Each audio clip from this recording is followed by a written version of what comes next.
So mga clear, alam natin ano nangyari sa ICC ngayon. Itong pinaka-latest. Di ba kino-question ng kampo ni dating Pangulong Duterte na wala daw jurisdiction ang ICC dahil kino-question nila na parang sobra na yung taon, no? Sobra na daw yung taon, parang lumagpas na for an investigation. Okay? Okay. So, sige, pakinggan muna natin ito mga clear, ha? Kailan po. Okay, pakinggan muna natin itong video.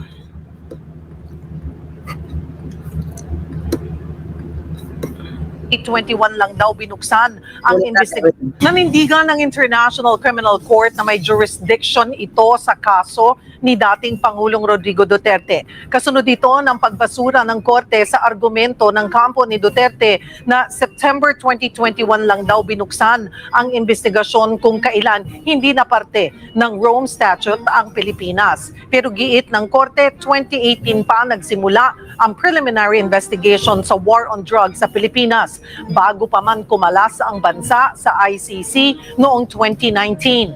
Tingin pa ng ICC, sinadyang kumalas noon ng Pilipinas para makaiwas sa investigasyon. Sa puntong ito, yun, lumalabas mga clear, di ba? But anyway, makikita talaga. Di ba sa timeline, makikita na nandun na yung case, that's 2017, na-file yung case. At mag-i-start na sila noon, syempre, pero di ba kumalas yung Pilipinas? Because nagkaroon nga ng case doon. So, yung pagkalas ay at the very instance of no other than former President Rodrigo Duterte. Hindi nga ito dumaan sa Kongreso eh. At yun yung kino-question ni na Senator Kiko Pangilinan at the time. Bakit ikaw nag-withdraw nang hindi man lang iyan dumaan sa pagbobotohan ng mga miyembro ng Kongreso? Pero since iyon, 'di ba, nandoon na yung case, nasa Supreme Court na, pero naunahan kasi ng Supreme Court ng ICC, no? Ng ICC naunahan na after 2018 kasi plan na mag-withdraw.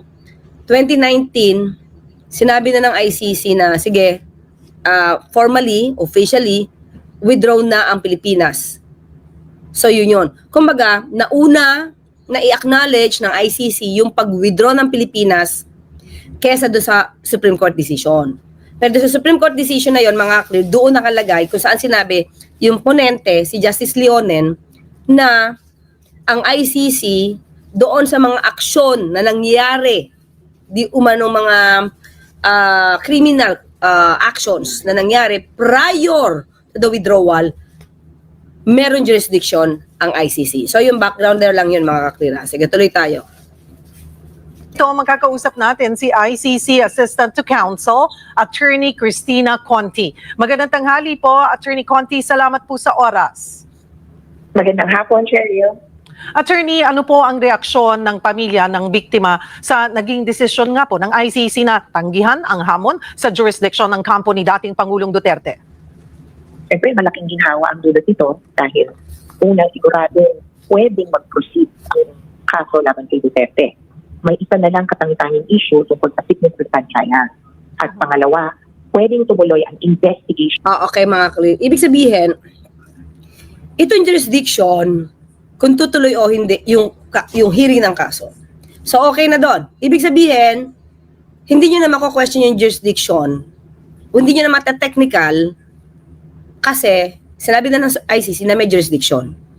Okay? Sabi nga nila kasi sinimula na yung pag-iimbestiga bago pa nag-withdraw ang Pilipinas. Okay? So hindi siya naging issue. And then, pero itong decision na to ay hindi niya nasasakop yung issue tungkol sa yung medical na issue, kung unfit ba for trial si dating Pangulong Duterte. So that would be personal. Hindi na siya mate-technical, di ba? Kasi kung halimbawa na na-decisionan ito, nasasabihin nila walang jurisdiction kasi nagpas na yung period ng 1 year, bakit pa kayo nakapag-imbestiga, sa technical yon, magagamit yon na depensa rin ni Senator Bato, ni Senator Bongo, at lahat ng mga taong pwedeng masabi o ma-include as co-perpetrator. Kasi alam natin is hindi lang nag-iisa si dating Pangulo Duterte nakakasuhan dito. May mga co-perpetrator. So, since kinonfirm ng ICC yung jurisdiction niya sa mga kasong ito, kung saan may mga co-perpetrator pa si dating Pangulo Duterte, hindi na makakalusot yung ibang mga sangkot. Di umano mga sangkot sa kasong ito. So yung issue kung unfit siya for trial, that would be personal. Personal na lang yon sa parte ni dating Pangulo Duterte. So, unless darating yung time, sasabihin din na Senator Bato na may cognitive impairment. At sila medyo mentally harassed. Kaya sila hindi na nila alam kung ano mga inisip nila. Hindi nila yung nagagamit. 'Di ba? Unless iba ang isasuggest ng mga abogado nila. Pag neck brace, etc. Lagi may sakit na, 'di ba? So, yung sakit, sabi nga natin, is personal na depensa 'yan or personal reason 'yan doon sa tao. Pero when it comes to jurisdiction, wala na. Tuloy na. 'Di ba? Dito lumalabas kinonfirm ng ICC ang kanilang jurisdiction. So, basahin lang natin ito mga clear ha, bago natin ituloy yan. Okay, yan. So, ICC ruling on jurisdiction destroys Duterte's kidnap claim. So, wala na rin yung issue ng kidnapping. So, wag nyo na siyang gamitin. Diba? Wag nyo nang gamitin. So, ito. The decision of Pretrial Chamber 1 of the International, anong date ito? October 24, 2025. Okay, pag October 24, pag high school kami, alam ko meron kami UN dito na mga affair sa event namin sa school. October 24, di ba, UN. The decision of Pretrial Chamber 1 of the International Criminal Court affirming its jurisdiction over the crimes against humanity case against former President Rodrigo Duterte should put to rest his camps claims that he was kidnapped and forcibly taken to the Hague-based tribunal. Okay? So, dito mga ka-clear, di ko alam, syempre, kung gagamitin pa rin nila ito pa-awa effect sa mga OFW, sa mga Pilipino dito, diba, sa mga maisog, ikiklaim pa rin nila itong kidnapping na to. Kasi para makakuha sila ng simpatya. Pero lumalabas dito, hindi na siya, parang hindi na siya magagamit.